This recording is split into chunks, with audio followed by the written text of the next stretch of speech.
E é hora de comentar mais uma edição da saga do Batman, uma edição que chegou, que é a edição número 48. E lá se foram 4 anos de publicação da saga. Uma das primeiras, junto com o Superman, inaugurando essa nova revista aí, né? Esse novo modelo de publicação da Panini tempos atrás. E ao que parece, o título continua firme e forte, as pessoas indo atrás, e temos aqui um momento de uma publicação importante envolvendo a queda do morcego, a Azrael ultrapassando limites e mostrando então o que é este Batman aqui de armadura, malucaço, e com a metranca de batarangues. Saga do Batman volume 12/48, tem preço de capa de R$ 45,90, contando com 144 páginas, publica Batman Shadow of the Bat 27 e 28, Showcase 7, Detective Comics 674 e 675 e Batman 508. Temos roteiro de Alan Grant, Chuck Dixon, Doug Moench, Peter David e desenhos de Brett Blevins, Graham Nolan, Mike Malley e P. Craig Russell. Essa edição da saga do Batman da Queda do Morcego finaliza a cruzada do morcego focado em Jump Valley. Depois nós temos a busca, que ainda faz parte da cruzada do morcego, mas é focado no Bruce Wayne e o seu período afastado de Gotham City. A gente vai ver isso acontecer nas duas próximas edições da saga do Batman. Uma das coisas que se trabalhou aqui com muito enfoque no Jump Valley é a sua maneira de agir em Gotham City, que é diferente do Batman. Toda a intenção de você trazer um novo Homem-Morcego para Gotham City, o editorial, na verdade, queria mostrar então aquilo que algumas pessoas queriam na época, que era mostrar um Batman mais extremo, um Batman que ultrapassava limites, um Batman que matava. Não que o Jump Valley fizesse isso muito nas suas histórias. A gente via uma tentativa de ultrapassar limites, mas não se fazia isso necessariamente. Você tinha momentos onde ele quase queria acabar com o Coringa, mas isso não acontecia. Só que inevitavelmente essa linha precisava ser cruzada. E aí que nós temos então o vilão Matadouro, que foi introduzido lá na primeira temporada da saga do Batman, aqui cometendo seus crimes. E o Batman falando: chega, é hora então de dar fim a esta pessoa. Nós abrimos o encadenado com a finalização da história envolvendo os caras de barro 3 e 4 com o seu filhinho. Eu lembro na época lá das revistas da editora Abril que o nome da criança eles acabaram adaptando como João de Barro, e fazia muito sentido dentro do que é o cotidiano brasileiro, né? João de Barro, você tem toda uma sacada interessante dentro dessa adaptação. Aqui no texto, na tradução e adaptação da editora Panini, eles na verdade colocaram como Cassius Clay, que era o nome verdadeiro do Muhammad Ali. Então, ok, você entende que existe toda uma construção dentro da história original que faz sentido na referência. Você tem até uma caixinha de texto da editora Panini explicando de onde que vem esse nome. Entretanto, a adaptação era interessante também, fazia sentido o João de Barro aqui para nós brasileiros. Então, enfim, as duas maneiras são legais, mas na minha cabeça ficou muito marcada essa história por causa desse codinome, né, ou desse nome do João de Barro aqui, pro quinto cara de barro das histórias do Homem-Morcego. É só um pequeno detalhe, nada demais. Entretanto, essa história mostra aqui, então, o Batman não conseguindo capturar o Matadouro e o vilão tendo o seu objetivo concluído, que é pegar um de seus parentes para torturar ele. A maneira como ele tortura o bicho realmente é extremamente sádico. Acaba que o desenho do Brett Blevins enfatiza demais o lado maléfico do Matadouro, fazendo uma cara dele que parece ser caricata, mas que funciona muito bem em você retratar realmente toda a maldade desse personagem. Eu sempre tenho como obrigação em todo vídeo aqui ressaltar o grande trabalho do Blevins. Passada essa história, nós vamos então para uma trama envolvendo o Pinguim versus o Gordon, basicamente. O Pinguim aqui, ele está lidando com esse novo Batman, mas ainda assim você tem todo um confronto direto com o comissário de polícia de Gotham City. É uma história escrita pelo Peter David, veja só, com os desenhos do Craig Russell. E eu achei uma história muito criativa, bem construída para mostrar como o Pinguim age envolvendo o novo Homem-Morcego na cidade. A relevância dele como vilão também na galeria de vilões do Homem-Morcego. É uma história que pode parecer meio avulsa ao que está sendo trabalhado nesse encadenado, mas que eu achei bem interessante a construção feita pelo David. Para então nós chegamos nas histórias do Chuck Dixon, que eu acho que são as mais fracas desse encadenado, onde nós temos a primeira aparição no Falcão Mercenário da Coelhinha, personagens que são mercenários, como dizem até o próprio nome da figura aqui masculina, mas que também ali tem atrações por armas de fogo. E você vê então essas figuras ali indo atrás de uma arma que é top de linha dos lançamentos de uma feira, e o Batman confrontando esses vilões. O Homem-Morcego tem que dar ali, né, uma pausa, pegar um caminho diferente para lidar com essa galerinha aí que surgiu em Gotham City. É uma história que fica por isso mesmo, aqui a relevância maior são os desenhos do Graham Nolan, tanto para a parte 1 quanto para a parte 2. Você vê uma continuidade dentro disso.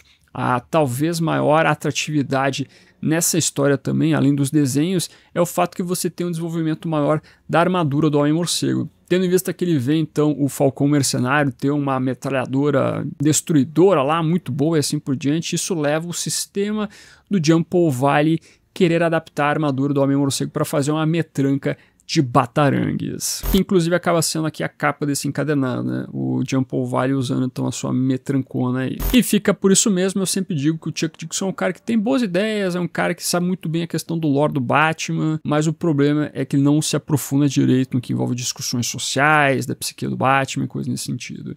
Eu acho que às vezes falta um pouco disso no trabalho de Dixon. Mas para outros roteiristas isso não falta, porque nós temos o Doug Moench aqui e o Mike Mallin mostrando o momento mais importante desse encadenado, que é realmente a batalha final do Batman de Jean Paul Valley com o Matadouro. E você chega então o momento que o Homem-Morcego, esse Homem-Morcego, vai ultrapassar a linha que é estabelecida no que envolve a moral desse personagem. Não matar. Inclusive, o não matar é salvar pessoas da morte também. Eu sei que existe aquela discussão interminável se o Batman deve ou não matar e não sei o que, e meio que você leva essa discussão aqui pro Jean Paul Valley do fato que, pô, se o Batman mata tal vilão, ele está evitando que mais pessoas morram no futuro. É meio que você vai ver essa discussão rolando aqui também. Mas ainda assim existe esse código moral e às vezes você liga esse código moral a traumas que o próprio Batman Bruce Wayne tem. A vida para ele é sagrada, independente do que seja. Você fala sobre trauma, sobre controle também. O Batman perdeu, o Bruce Wayne perdeu os seus pais no beco do crime, então ele quer evitar as mortes a qualquer preço, independente se você é vilão e assim por diante. Então você tem vários detalhes que você discute essa regra moral do Homem-Morcego. E aqui o Jean Paul Valley, quando ele está lutando contra o Matador, você sente que o objetivo dele é realmente dar um fim nesse problema envolvendo esse vilão. Mas o que acaba fazendo com que ele tome ou não a decisão, na verdade você tem aqui uma omissão por parte dele, é a loucura que o sistema traz na sua mente. Lembrando, ele tem duas figuras que ficam perambulando na sua mente. O São Tomás e ao mesmo tempo o pai dele. Uma figura que é que, olha, você tem que extirpar o crime, a doença é o crime, não o criminoso. O criminoso não vai ser o problema, você tem que resolver outra coisa. Já o pai do Jean Paul Valley, que tinha aparecido lá no começo da origem do personagem, a espada de Azrael, é o cara que falou, não, você tem que acabar com todo bandido, tem que matar mesmo, não quero saber. E essa grande discussão fica rondando a cabeça do Jean Paul Valley, a ponto de ele deixar então o Matadouro cair numa fundição lá e ser derretido literalmente. A morte tensa pra caramba, convenhamos, né? Então é um detalhe importante porque o editorial, mesmo querendo trabalhar um Batman mais intenso, mais extremo, que ultrapassa limites, você não vê diretamente ainda assim esse Batman matando, né? Não é o cara chegando lá arrancando a cabeça do Matadouro, enfiando o punho pelo peito do cara, coisa desse sentido. É simplesmente o Batman não salvando o bandido. É você tentar ser suave ao máximo aqui no que envolve ultrapassar esse limite, convenhamos. Mas ainda assim é isso. De certa maneira, o Jean Paul Valley matou uma pessoa, matou um vilão do Batman.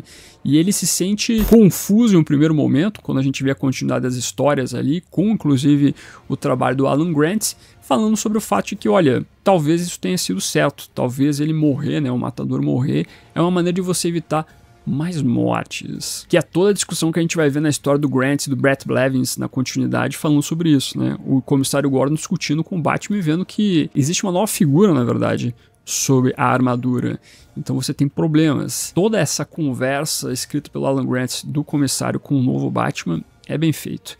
Os detalhes no que envolve ali o Batman não tendo nenhum tipo de pudor, nenhum remorso em relação à morte, o Gordon se consumindo na culpa de meio que aprovar as ações desse Batman. Ele tem responsabilidade sobre o Batman também, então você vê essa relação também se distanciando, que é uma coisa que só vai ser consertada muito mais pra frente lá em Batman Contágio, por exemplo. É muito bem feito todo esse momento aí, desse relacionamento desses dois personagens. Então, tanto a história do Doug Moench e do Mike Mallin, e eu já ressaltei isso, reforço aqui, o Mike Mallin é o cara que faz as artes dos momentos mais simbólicos da queda do morcego. Esse momento da morte do Matador também é bem simbólico. Quando a gente revê a morte do Matador agora pelo traço do Brett Blevins, que ele faz o cara se derretendo literalmente, é assustador também, de novo. Blevins, fantástico. Então, simbolicamente, tirando a história do Chuck Dixon que fecha o encadenado aqui, nós terminamos a Cruzada no Morcego cumprindo o objetivo na retratação do que envolve esse Batman. É o Batman que cruza um caminho que não poderia cruzar. É aquilo que alguns fãs, ou não fãs que seja, gostariam de ver com o Batman. E veja que o fato dele cruzar esse caminho é também o momento que ele cruza o caminho da sua loucura cada vez mais se exacerbando. Ele aqui acaba se tornando, o Batman de Uncle Valley, um vilão, um antagonista. Ele vai ser o vilão do Batman. O Bruce Wayne volta para Gotham City depois da busca e acaba se tornando novamente o protagonista de toda a trama, e o Uncle Valley vira o antagonista. O limite traçado, o limite que o Uncle Valley atravessou, fez com que ele se tornasse o grande vilão da Queda do Morcego também. Então, o final da cruzada desse Batman, ele cruzando esse caminho, se tornando algo diferente. Algo que é mais propício para ele dentro dessa trama.